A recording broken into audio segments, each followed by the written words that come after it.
can say it's my first time here. I can say that Istanbul is rock and roll. So I've been asked to present what EIT Urban Mobility is, what is our mission, and what we can do for startups and how we work with investors. So that's what I'm going to present you, but let's start from the start. Which starts back in 2010 when the European Institute of Innovation and Technology created the first knowledge and innovation community, was the Climate Kick, and ever since it has created 9 KICs, knowledge and innovation communities. We are Urban Mobility, but we started in 2019, so we are a young company, which still has a long way to go. And our mission, of course, as many of you here, is to accelerate the transition towards sustainable mobility, which is a huge task. You know, this picture could be Istanbul, but it could be Jakarta, it could be Los Angeles, it could be Paris, it could be many places, and it's putting, of course, a lot of pressure. We know CO2, air pollution, use of urban space, and also many hours lost. You know better than me. So if the task is huge, then what you should do is to also build as huge as possible ecosystem of innovators and stakeholders around it to bring these innovations forward. That's why we have brought together over the past 5 years more than 950 stakeholders from the public sector. We have not just EU institutions and national governments, but especially cities, because it's where 70% of CO2 emissions happen, and also 30% of them come from transport, we know. And then we bring together also with the corporations, startups, SMEs, NGOs, and also, very importantly, universities, research institutions, students that will create their own startups, like some of you, or will be the leaders of tomorrow. So we have to focus on as well. Mobility has many different angles, and we have focus areas, specific topics. Of course, they are broad ones and have subtopics below each of them. But those are the focus areas where we want to work more intensively, because we believe these are the areas that will steer the transition. And I can see a lot of commonalities with the topics that you mentioned in your presentation. So public transport, of course, below this there is rail, there is bus, there is mobility as a service, electrification and alternative fuels like hydrogen, mobility data management, which is an indispensable tool for building a sustainable model. Urban logistics, we know that's becoming more and more a challenge since the past 12 years, and everything related to health and mobility, because of course the fastest way to be sustainable is to walk and cycle, and it's not always possible because of the distances, but it's many times much more possible than we do today. So we also focus on this topic area. How we do that? I mean, piloting, we are hands-on. We just invest in startups that also facilitate the cities to bring in the innovators. So we have conducted these 250 pilots in more than 100 cities in Europe, including Turkey, and up to 39, I think, countries across Europe and Horizon Europe-associated countries. That's a huge task in 5 years. That's like 15 pilots per year. So that's a very intense work with some of my colleagues here present today. They are very, very focused on this task throughout the year. Other numbers of our impact so far, we have a flagship event, Tomorrow Mobility. It's happening in Barcelona next month in November, 5th of November. Of course, all of you are welcome. It's a sister event to Smart City Congress. It's a very large one, 25,000 visitors, and we're very proud of it, and really we make a lot of connections there. So please come and you will enjoy it for sure.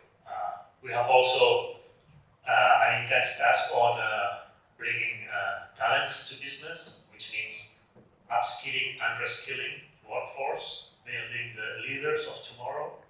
And we have trained already more than 15,000 professionals across Europe, and our YouTube channels are very popular globally. so far. We are very dedicated to launching innovations to the market, very close to market. And also we have supported more than 400 startups with our acceleration programs. And 1/3 of them approximately have been invested. So we are an active investor, impact investor, 140 startups in our portfolio so far, which have raised €250 million in fundraising. How we get organized? I mean, this is Europe is very diverse. We know that many countries, many cultures. We can only survive if we stick together. Together. So we are organized geographically, as you can see. We have our headquarters in Barcelona, but we are also organized, I mean, importantly for you, your reference hub is Munich, central is all these countries from Germany down to Italy and then including Turkey. We have an east hub based in Prague, covering the light blue area, another hub in Copenhagen, covering Scandinavia and the Baltics, and then another one in Amsterdam, covering Northwest Europe. Also, we are feet on the ground.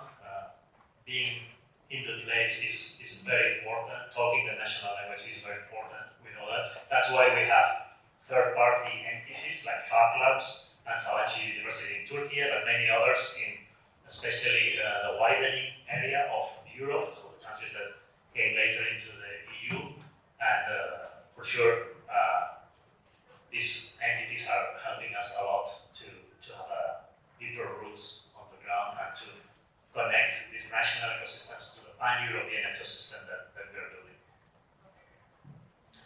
So what we do for startups? As I mentioned, more than 400 startups have benefited from our acceleration programs.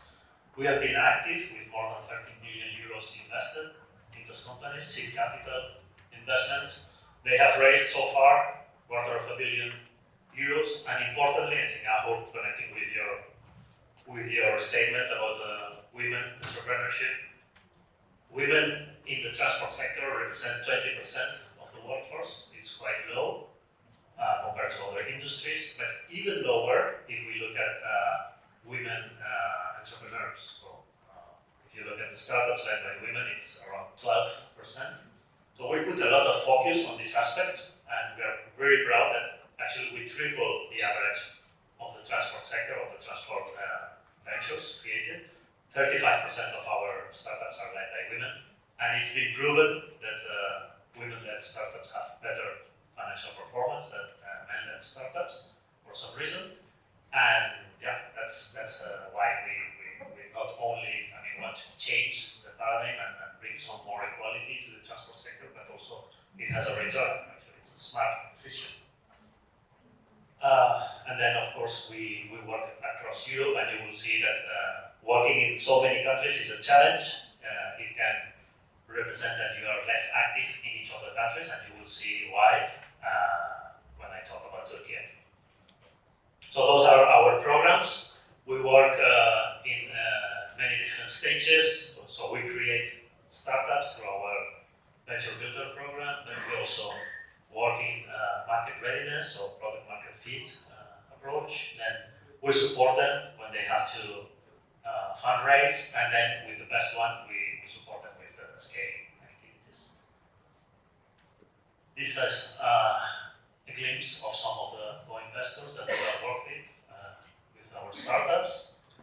And importantly, we represent also the EU policy. For us, impact investment is super important. So we follow the upright net impact quantification methodology. So we don't look just at the financial return. We look at the impact in society, knowledge, environment, and health, different dimensions. So if some of you startups want to work with us, you have to look at these parameters and realize and quantify what is your impact in these different aspects, which in the end, they make a lot of sense. But our decisions are very much driven by these 4 dimensions. Finally, I want to talk about Turkey. We are active in Turkey, but we are not sufficiently active in Turkey. Our footprint is still modest.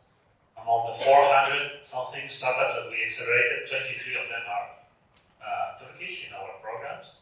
That's around 5%, and that's very low. Turkey is a very big nation, 85 million inhabitants. We want to be more active. We want to increase our footprint in Turkey. We have 7 investment mates, 7 startups invested, one of them Optio, together with Fat Labs. And it's been less than $1 million investment. So we want to increase this, and for that, we need you. So please help us to be more present in your beautiful country and to benefit mutually from our collaboration. And thank you, and please talk to us during the day. I have other colleagues also, specialists that can help you, and let's work together. Yeah, thank you.